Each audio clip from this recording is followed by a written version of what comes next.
오늘 이 시간 하나님께서 우리에게 주신 말씀은 마가복음 1장 15절 말씀입니다. 제가 가지고 있는 성경으로 신약 53면에 있습니다. 마가복음 1장 15절 말씀, 우리 한 절 말씀이므로 우리 다 함께 한 목소리로 봉독하도록 하겠습니다. 15절 말씀입니다. 이르시되 때가 찼고 하나님의 나라가 가까이 왔으니 회개하고 복음을 믿으라 하시더라. 아멘. 할렐루야, 반갑습니다. 네, 오늘은 신약 우리 세 번째 시간입니다. 어떻게 저번 시간 했던 모든 신약 우리 시작된 이야기들을 다 기억하고 계십니까? 예. 여러분 신기해가지고 막 저쪽을 쳐다보고 계신데 저를 봐주시기 바랍니다. 예. 오늘 또 뒤에 세례식이 있기 때문에 우리 귀한 또 유아 세례도 있고 또 세례 받는 분들이 있어서 정말 귀하고 복된 날, 또 제가 또 그렇게 딱 맞춰서 준비한 건 아닌데 또 오늘 말씀에도 세례에 관련된 얘기가 또 나옵니다. 복습을 좀 하자면 우리가 복음서, 신약의 복음서를 이제 시작하면 네 가지의 복음서가 등장한다고 했습니다. 그죠? 마태복음, 마가복음, 누가복음, 요한복음. 그런데 이 복음서를 읽으면 내용이 다 거기서 중복되는 이야기들이 많습니다. 예수님의 태어남과 어린 시절, 그리고 십자가에 못 박히시고 돌아가시고 다시 부활하셔서 승천하시는 그 이야기가 사복음서에 이렇게 다 이렇게 모든 내용들이 딱 각 권의 복음서에 기록된 것은 아니지만 비슷한 이야기들이 중복돼서 사복음서에 기록되고 있습니다. 제가 지난 시간 복음이 뭐라고 말씀드렸습니까? 누군가 이렇게 큰 목소리로 감사합니다. 예. 우리는 그리스도인인데 하나님을 알지 못하는 사람들이 어느 날 우리에게 너희들이 복음 그러는데 그 복음이 뭐냐? 이렇게 물었을 때 우리가 어떻게 대답해야 된다고 그랬습니까? 잘 모르겠거든 예수 그리스도다. 이렇게 말하면 된다고 그랬어요. 아시겠죠? 잘 모르겠거든 무조건 예수 그리스도. 그러니까 내가 조금 더 안다. 그럼 예수님의 가르침, 예수님의 생애. 그래도 내가 조금 더 안다 그러면 예수님께서 저와 당신의 죄를 위해서 십자가에 죽으신 그 이야기, 우리를 구원하신 이야기가 복음입니다. 이렇게 설명할 수 있는 거예요. 네. 우리 명락교 성도님들이 이제 수준이 이만큼 올라갔습니다. 자부심을 가지시기 바랍니다. 복음이 뭐예요? 예수 그리스도. 이렇게 얘기하시면 됩니다. 그 복음서에 관한 이야기가 왜 네 권이냐 저번 시간에 말씀드렸냐면 마태복음은 누구를 대상으로? 유대인들을, 마가복음은 누구를 대상으로? 로마인들을, 누가복음은 누구를 대상으로? 헬라인들을, 요한복음은 나머지 모든 이방인들을 향해서 하나님, 예수 그리스도를 증거한 그 복음의 메시지가 이 사복음서다. 그러니까 이것을 통해서도 하나님께서 저와 여러분을 얼마나 사랑하시는지 알 수 있다고 말씀드렸어요. 누구나가 다 어느 신분에 있든 어느 자리에 있든 어느 나라 사람이든 상관하지 아니하고 누구나 다 그 복음을 읽을 때 예수님이 이런 분이구나. 자신의 입장과 상황에서 그 복음, 나를 위해 돌아가신 죽으신 그 예수님의 사랑을 누구나 다 알 수 있도록 하시기 위한 하나님의 그 아주 세밀한 그 사랑, 그것을 우리가 사복음서를 통해 알 수 있고, 그래서 복음서가 네 가지다라고 하는 사실을 지난 시간 우리가 함께 나누었습니다. 오늘 시간부터는 이제 복음서에 관한 이야기를 시간 순으로, 그러니까 예수님께서 하신 사역 순으로 저랑 여러분이 함께 나눌 거예요. 마가복음이 제일 먼저 쓰여졌다고 그랬잖아요, 그죠?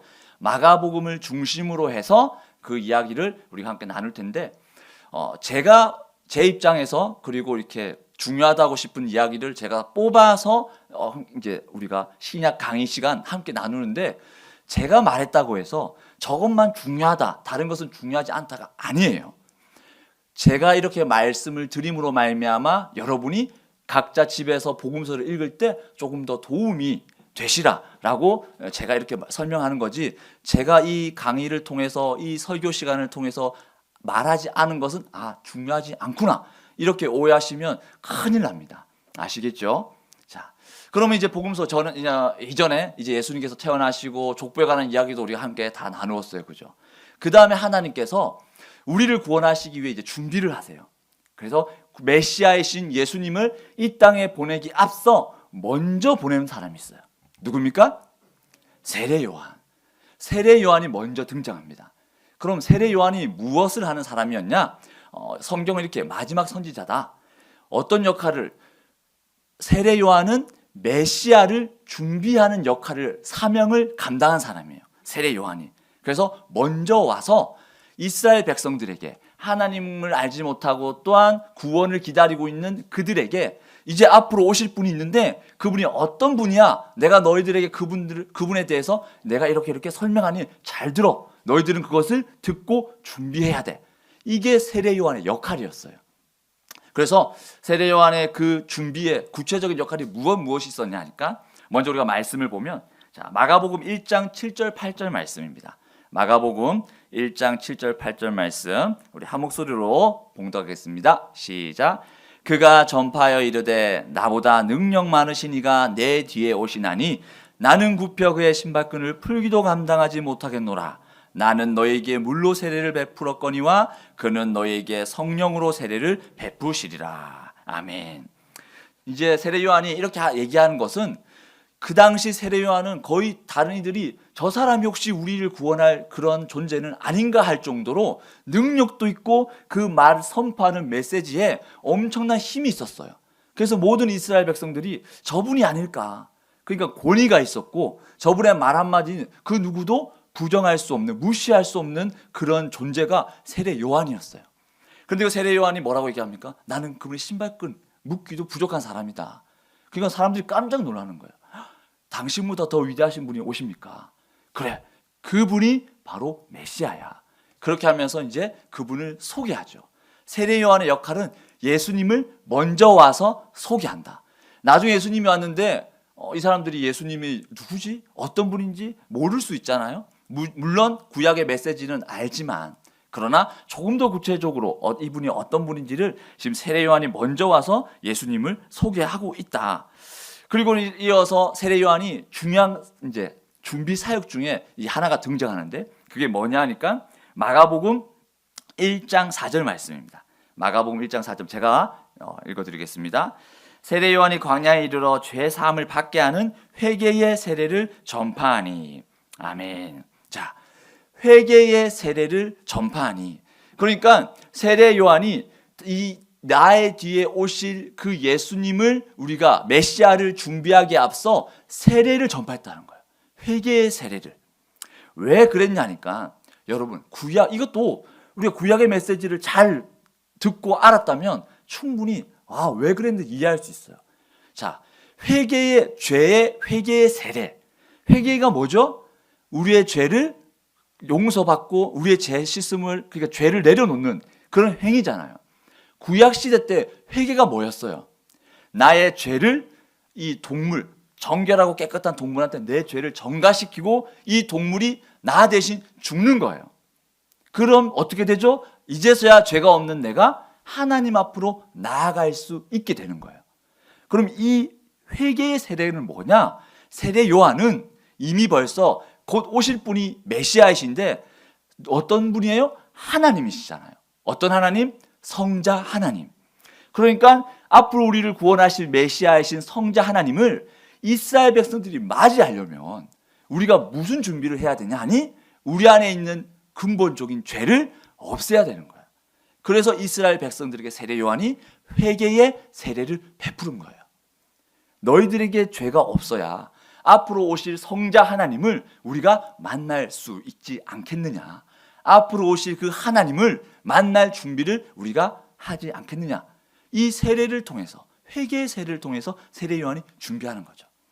그 다음에 이제 있어서 세례 요한의 가장 중요한 임무가 이제 등장합니다. 그게 뭐냐? 마가복음 1장 9절 말씀인데 그때 예수께서 갈릴리 나사렛으로부터 와서 요단강에서 요한에게 세례를 받으시고 누가 세례를 받으셨다고 그랬어요? 예수님이. 이게 정말 이상한 이야기예요.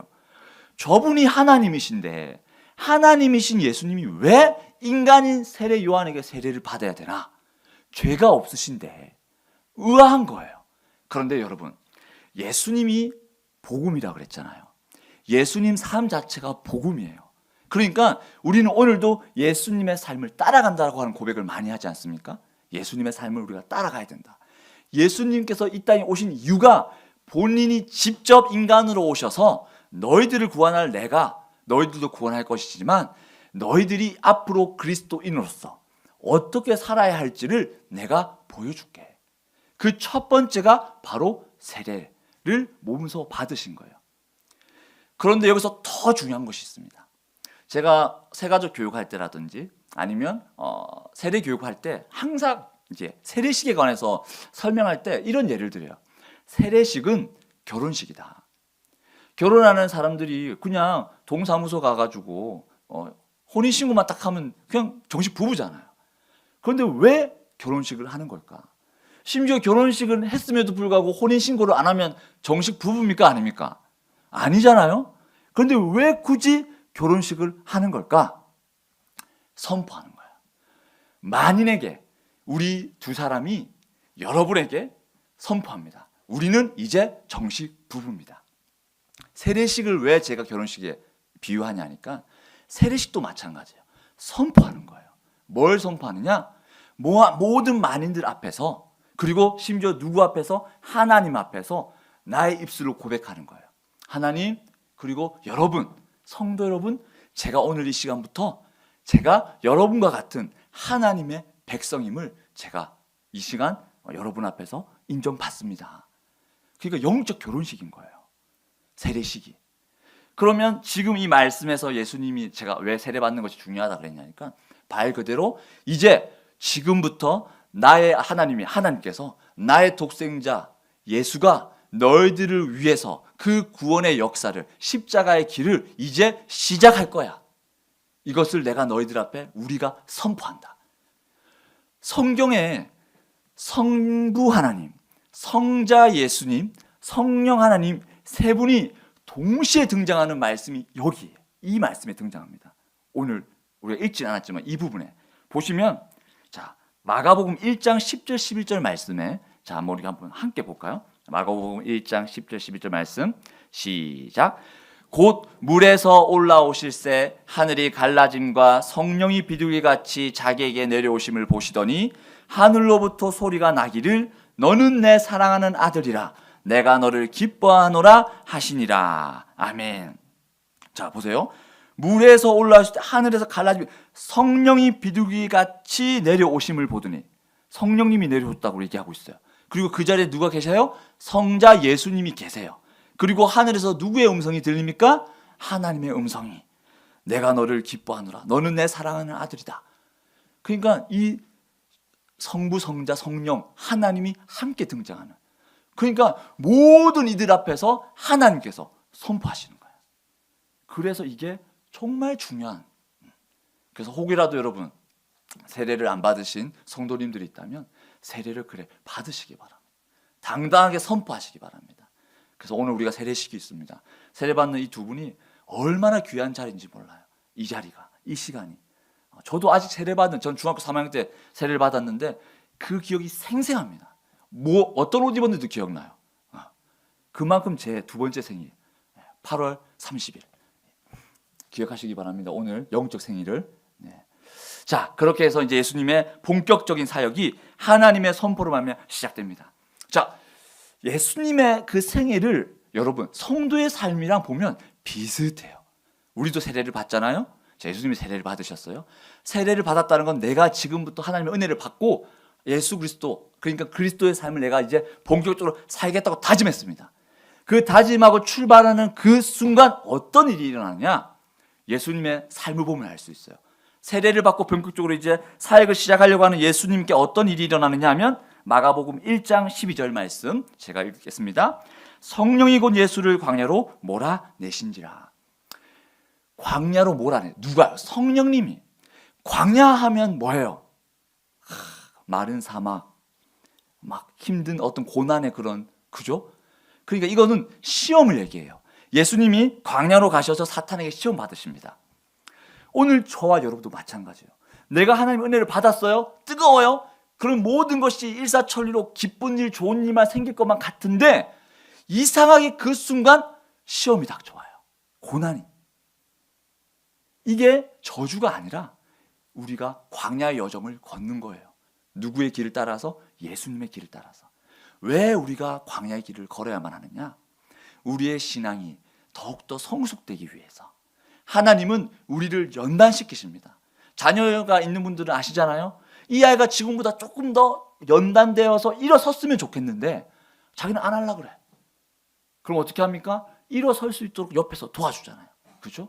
여기 우리 이연이가 이제 유아 세례 받으려고 왔는데 지금 서나요? 이 서기까지에 앞서서 아이들이 얼마나 많이 넘어집니까? 그죠? 엉덩이도 엄청 아파요. 일어섰다가 자빠졌다, 일어섰다가 자빠졌다. 그런데 그 엉덩이의 고통과 그 힘듦을 왜 그렇게 끊임없이 합니까? 다리에 근육을 붙이기 위해서 누가 가르쳐주지 않았는데 그렇게 아기들이 서는 거예요. 그런데 우리도 마찬가지예요. 영적인 신앙적인 우리의 아기인 우리가 그렇게 커가기 위해서 자연스럽게 하나님이 막 우리를 이렇게 세워주는 것이 아니라 그 광야의 길에 우리를 두심으로 말미암아 우리가 스스로 하나님을 의지함으로 일어설 수 있는 영적인 힘을 기르게 하기 위해서. 그렇지만 그냥 내버려 두지 않습니다. 애기들 그냥 놔둡니까? 그냥 놔두는 것 같아도 지켜보고 있잖아요. 넘어질 때 혹시 어디 모서리 부딪힐까 보다가 그냥 앉으면 그냥 놔두고 넘어질 것 같으면 바로 탁 달려가서 막아주고. 하나님이 우리를 그렇게 보호하신다는 거예요. 예수님께서 광야의 시험을 받으실 때 보면 이제 세 가지 시험을 받으세요.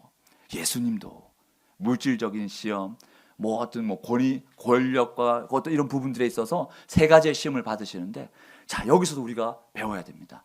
예수님이 이 시험을 어떻게 이겨내시느냐. 어떻게? 이렇게 보면 첫 번째, 사람이 떡으로만 살 것이 아니요 하나님의 입으로 나오는 모든 말씀으로 살 것이라 해서 첫 번째 시험을 이겨내세요. 두 번째, 주 너의 하나님을 시험하지 말라라고 얘기하시면서 이겨내시고, 세 번째, 주 너의 하나님께 경배하고 다만 그를 섬기라라고 말씀하시면서 사탄이 주는 모든 시험을 이겨내시는데, 예수님이 시험을 이겨내시는 방법은 방금 제가 말씀드린 예수님께서 하신 이 모든 말씀은 신명기에 나오는 말씀이에요. 신명기에. 첫 번째는 신명기 8장 3절, 두 번째는 신명기 6장 16절, 세 번째는 신명기 6장 13절. 그러니까 구약의 그 하나님의 말씀을 예수님께서 그대로 그 말씀을 선포하심으로 시험을 이기신다. 오늘 저와 여러분이 광야에 있다면, 고난의 시간 가운데 있다면 우리가 그 시험을 이겨내는 방법은 다른 것이 아니라 말씀으로 그것을 이겨내야 됩니다. 말씀으로 이겨내는 게 무슨 말입니까, 목사님? 라고 할 수 있는데, 말씀이 가르쳐주는 그런 메시지가 있어요. 때로는 인내하라, 때로는 사랑하라, 내 상황 가운데에 그 풀어주시는 그 말씀이 있다는 거예요. 그 말씀을 의지함으로 말미암아 첫 번째 우리가 기도하잖아요, 그죠? 그렇게 그 고난의 시간들을 말씀으로 이겨내라고 하나님은, 예수님은 우리에게 말씀하고 있다는 거예요. 그런데 우리나라 성도들이 말씀으로 이겨내야 되는데 문제가 막다면 기도는 하지도 않고 그냥 내뜸 달려가서 사람들에게 도움의 손길을 구하고 있지는 않는가? 내 의지, 내 능력, 내 지식으로 그 문제를 해결하려고 하고 있지는 않는가? 거기서부터 문제가 일어나는 거예요. 말씀으로, 모든 시험은 말씀으로 이겨내야 된다는 사실을 여러분 기억하시기 바랍니다. 그렇게 예수님께서 우리에게 그것을 몸소 우리에게 보여주신 거예요. 자, 지금 제가 하는 이야기들을 그냥 듣고 흘리지 마시고 크게 이렇게 그리세요. 예수님께서 오셔서 세례를 받으시고 그 다음에 광야에 가서 시험을 받으시고 말씀으로 이겨내셨구나, 이렇게. 자, 그렇게 해서 이제 예수님께서 모든 시험을 이겨내셨어요. 우리에게 그 믿음의 성숙됨을 보여주셨어요. 그 다음에 예수님께서 하신 첫 번째 이제 일이 뭐냐? 이제 본격적인 사역을 시작하십니다. 그럼 이게 어떻게 보면 정말 중요한 메시지예요. 그럼 예수님이 이 땅에 오셔서 정말 중요한 사역, 그 첫 번째 사역의 시작을 어떻게 하셨느냐, 뭘로 하셨느냐. 우리는 흔히 막 고치시고 귀신을 쫓아내시고 어떤 기적들만 생각해요. 그런데 자, 말씀을 보면 누가복음 4장 14절 15절 말씀 제가 읽겠습니다. 예수께서 성령의 능력으로 갈릴리에 돌아가시니 그 소문이 사방에 퍼졌고 친히 그 여러 회당에서 가르치심에 무 사람에게 친송을 받으시더라. 아멘. 여러분 발견하셨습니까? 예수님이 하신 사역이 뭔지 15절에 친히 그 여러 회당에 가르치심에, 예수님의 사역의 핵심은 가르치는 거예요. 뭘 가르치는 거예요? 말씀을 가르치는 거예요. 오늘 교회에서 가장 중요하게 해야 될 그 사역의 핵심은 가르치는 거예요. 뭐를? 말씀을. 그럼 이걸 반대로 하면, 성도인 여러분의 입장에서 하면 가장 중요한, 교회에서 여러분이 받아야 할 가장 중요한 그건 뭘까요? 말씀을 배우는 거예요. 말씀을 배우는 거예요. 이게 제일 중요한 겁니다. 그 뒤에 이것을 중심으로 그 다음에 다른 기적과 같은 사역들이 이루어져 나가는 거예요. 예수님이 죽으시고 부활하셔서 제자들에게 제자들에게 나타나셔서 예수님께서 하신 사역도 말씀이에요. 말씀을 가르치세요. 그러니까 우리가 이 말씀을 배우는 이 시간, 내가 성경을 읽는 이 시간이 우리에게 얼마나 중요한가, 그걸 여러분 깨달으셔야 됩니다. 그러면 오늘 이 시간부터 여러분 집에 가셔서 해야 될 게 뭐예요? 말씀을 읽는 거예요. 그리고 우리 지금 연대기 통독 성경도 하고 있고요, 그죠? 구약 강의도 지금 다 인터넷에 홈페이지에 올라가 있고, 지금도 신약 강의도 하고 있고. 그럼 여러분 집에 가서 누가 말하지 않아도 찾아서 잠자기 전에 틀어놓고 배우시기를 바랍니다. 아멘 소리가 너무 작네요. 배우시기를 바랍니다. 네. 자, 그렇게 해서 예수님께서 가르치셨어요. 그렇게 예수님께서 말씀을 가르치시면서, 그런데 이 말씀에, 예수님의 그 핵심, 사역의 핵심에 가르치시는 말씀에 있어서도 정말 중요한 포인트가 있습니다. 그게 뭐냐니까 마가복음 1장 15절 말씀인데, 우리 한 목소리로 한번 봉독하도록 하겠습니다. 시작. 이르시되 때가 찼고 하나님의 나라가 가까이 왔으니 회개하고 복음을 믿으라 하시더라. 아멘. 예수님이 우리에게 전하는 그 복음의 메시지는 결국 뭐예요? 우리를 구원케 하기 위한, 우리 안에 믿음이 생기게 하기 위한 말씀이에요. 우리가 가지고 있는 성경 66권의 그 메시지도 결국 우리를 구원케 하는 그 구원의 역사의 이야기 아닙니까? 그죠? 구속사, 예수 그리스도. 그러니까 우리가 말씀을 배우면서 정말 중요하게 깨닫고 해야 될 것은 회개하고 복음을 믿는 거예요. 믿고 회개하라가 아니라 회개하고 믿어라.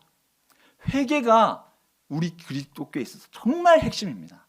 회개가. 왜 그러냐니까 하나님께 나가기 전에 뭐 한다고 그랬어요?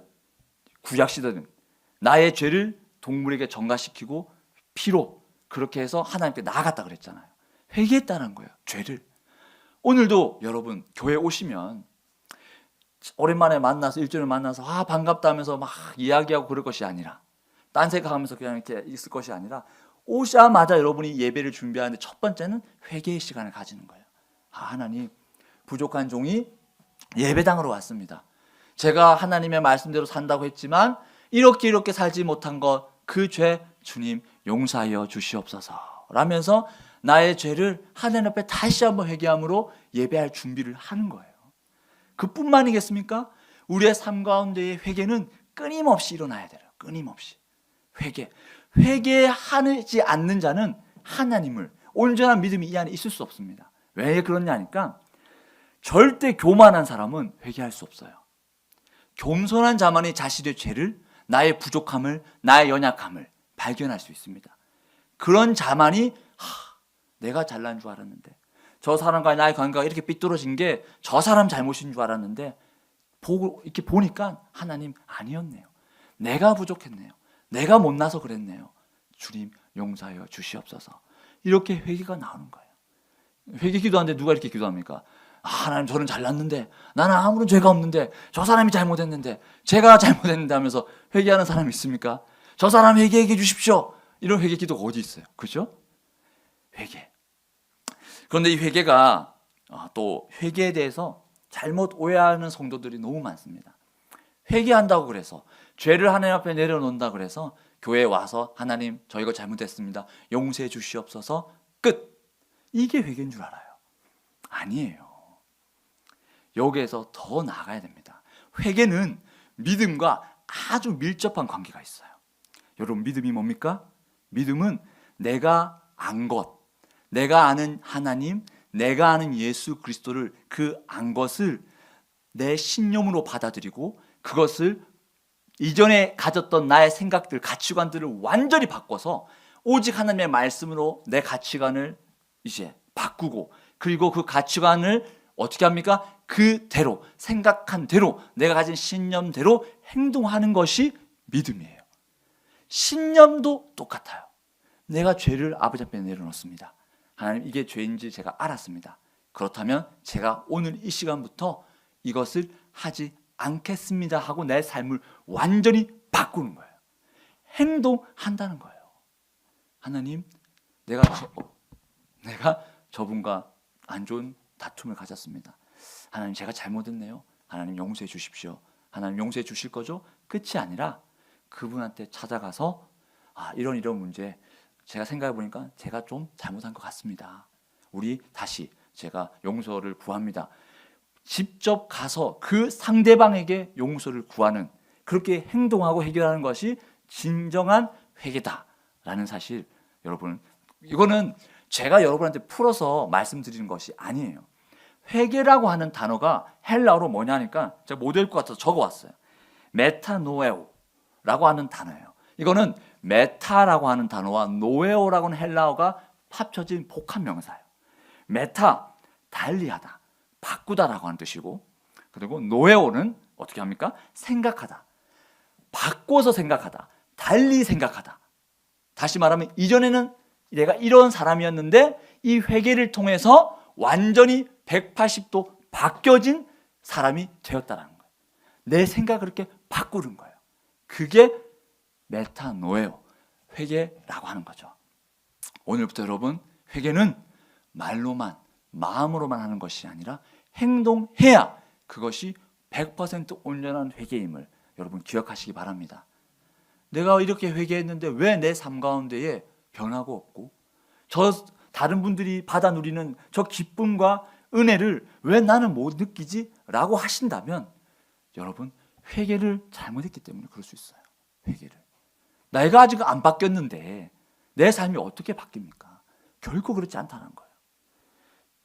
조금 개인적인 우스갯소리인데 여러분 제가 정말 개인적인 건데 저희 집에 여자만 있어요. 또 저 6월 달에 태어날 그 아기도 여자예요. 남자는 저 혼자밖에 없습니다. 그런데 여러분 집에 가면 우리 남자분들 지금 다 식사하셨죠? 좀 더러운 얘기지만 소변을 보실 때 어떻게 보십니까? 앉아서 보십니까? 서서 보십니까? 다들 서서 보시잖아요. 그렇죠? 저는 앉아서 봅니다. 왜? 어느 날 뉴스를 봤는데 이 서가지고 그 변기의 소변을 보면 그 안 좋은 병균들이 사방에 다 묻는다는 거예요. 내 사랑하는 아내와 딸들이 여기서 소변을 볼 텐데 이거 안 되겠다. 그래서 그때부터 제가 집에서만 앉아서 소변을 보기 시작했는데 우리 장로님 계시는데 장로님 어려울까요? 쉬울까요? 쉽지 않아요. 그런데 제가 바꿨어요. 지금 한 몇 년 됐습니다. 어떻게 이렇게 할 수 있어요? 내 사랑하는 사람들을 위해서 바꾸는 거예요. 밖에서는 서서 봅니다. 오해하지 마시기 바랍니다. 제가 왜 이런 얘기를 내 치부를 드러내면서까지 하느냐? 이렇게 바꿔야 되는 거예요. 이렇게 작은 것에서부터 큰 것에 이르기까지 내 삶을 완전히 바꿀 수 있어야 되는 것이 온전한 그리스도인이다. 오늘부터 바꿔야 될 것들이 있다면 여러분 단호하게 바꾸시기를 바랍니다.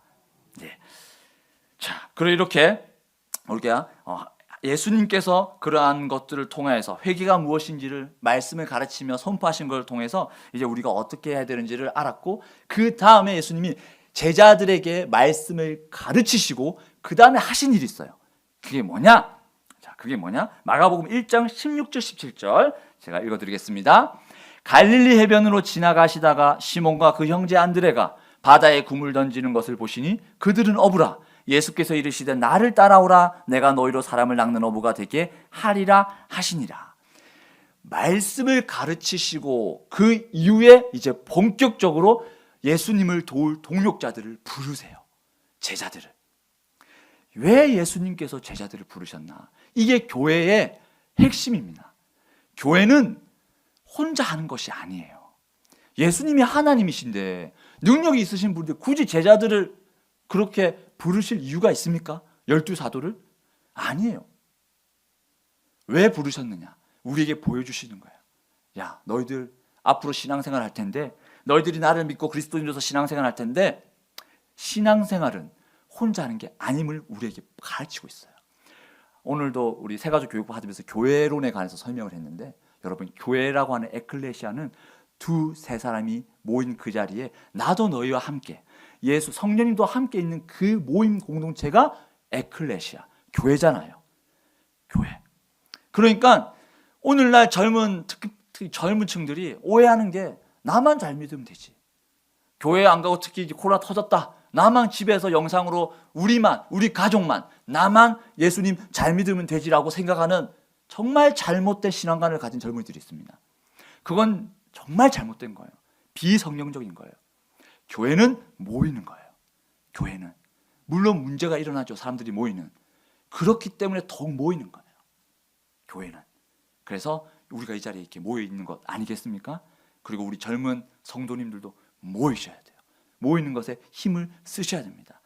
제자들이 그렇게 모여서 왜? 함께 협력하면서 선을 이루어가는 것이 교회예요. 예수님께서 우리에게 가르쳐 주신 그런 말씀임을 우리가 기억한다면 더욱더 옛날처럼 모이시기를 힘쓰시기를 바랍니다.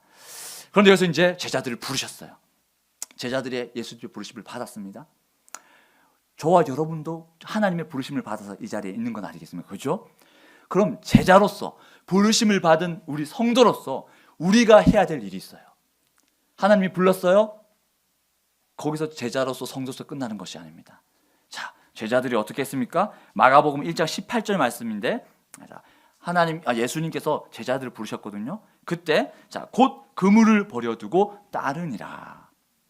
이제 베드로와 그물을 두고, 여기서 그냥 그렇네요 목사님 이럴 수 있는데, 여기 정말 또 핵심이 있어요. 왜? 곧 그물을 버려두고 따르니라. 곧, 다시 말하면 즉시 반응했다는 거예요. 즉시. 하나님이 여러분을 부르세요. 잠시만요, 조금만 더 있다가요. 이게 아니라 네, 알겠습니다. 즉시. 여러분 지금 즉시 반응하고 계세요?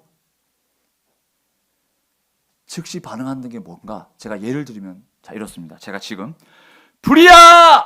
라고 소리치자. 불이야. 그럼 여러분 어떻게 할까요? 진짜 불이 났으면 아마 그냥 다 뛰쳐나갈 거예요. 바로 그 자리에서 뛰쳐나가고 119에 전화하고 불을 끄기 위해서 소화기를 찾고 막 즉시 반응하는 거예요. 즉시 반응한다는 것은, 불 끄러 나가신 거 아니죠? 즉시 반응한다는 것은 이런 거예요. 불이야! 라고 하는 음성을 들었을 때 바로 일어나는 거예요. 하나님이 우리를 부르셨습니다. 하나님이 때로는 이 말씀 가운데에 내가 이제껏 몰랐던 것을 깨우치게 해주셨어요. 하나님이 말씀 우리를 깨우쳐 주셨어요. 그러면 그 말씀이 내 말씀이라고 여러분이 받아들였다면 여러분은 어떻게 해야 됩니까? 즉시 반응하셔야 돼요. 아직 아닙니다. 하나님 조금만 더요. 이게 아니라 즉시 반응하는 것이 온전한 제자의 모습이다라는 것. 오늘 우리 그리스도인이 왜 힘이 없느냐? 내가 그리스도인인데 하나님을 잘 믿는데 왜 내 삶에 평안함이 없을까? 그 이유인 것은 우리가 즉시 반응하지 못하기 때문에. 너 저기 가서 용서함을 빌어. 아직 아닙니다, 하나님. 너 이건 이렇게 해. 이건 아닌 것 같습니다. 제가 좀 더 알아보고요. 얼마나 우리의 삶이 그렇습니까? 그죠? 즉시 반응. 회개를 또 온전히. 우리가 그렇게 은혜의 삶을 못 사는 이유는 다 우리가 불순종하기 때문에 그런 거예요. 불순종하기 때문에. 우리는 다 복 받아야 될 하나님의 자녀들입니다. 실수해도 우리는 하나님의 자녀예요. 실수해도 하나님은 우리를 보살펴셔서 우리를 바른 길로, 복된 길로 어떻게든 인도하시는 아버지, 우리의 아빠, 그분이 하나님이세요. 살아가는 우리 명락교회 모든 성도 여러분, 지금도 하나님은 여러분을 아기가 일어섰다 앉았다 일어섰다 앉았다는 걸 옆에서 주시하시는 것처럼 저와 여러분을 그 광야의 여정 속에서 보고 있다는 사실, 여러분 기억하시기 바랍니다. 지금 힘이 드는 시간을 보내고 있으세요? 걱정하지 마시기 바랍니다. 하나님이 보고 계세요. 하나님이 지켜주십니다. 그것을 믿음으로 말미암아 오직 주님만을 의지하며 나가는 저와 여러분이 되기를 소망합니다. 마지막 뭘 기억해? 크게 예수님께서 오셨어요. 세례를 받으시고 광야의 시험을 받으셨습니다. 그리고 말씀으로 우리를 가르치셨어요. 제자를 부르셨어요. 우리가 제자된 우리가 해야 될 것은 즉시 반응하는 것. 이것을 머릿속에 그리시며 그렇게 행동함으로 사는 저와 여러분이 되기를 소망합니다. 기도하겠습니다.